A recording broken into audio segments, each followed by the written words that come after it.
कराची के इलाके राशिद मिन्हाज रोड पर एक और डंपर बेकाबू होकर पेडेस्टेरियन ब्रिज में जा घुसा। खुशकिस्मती से कोई जानी नुकसान नहीं हुआ। हादसे के बाद डंपर ड्राइवर जख्मी जबकि उसका साथी क्लीनर फरार हो गया।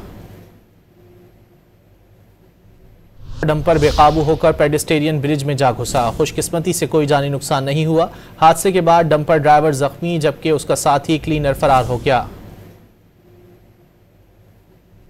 डंपर बेकाबू होकर पेडेस्टेरियन ब्रिज में जा घुसा। खुशकिस्मती से कोई जानी नुकसान नहीं हुआ। हादसे के बाद डंपर ड्राइवर जख्मी जबकि उसका साथी क्लीनर फरार हो गया। डंपर बेकाबू होकर पेडेस्टेरियन ब्रिज में जा घुसा। खुशकिस्मती से कोई जानी नुकसान नहीं हुआ। हादसे के बाद डंपर ड्राइवर जख्मी जबकि उसका साथी क्लीनर फरार हो गया।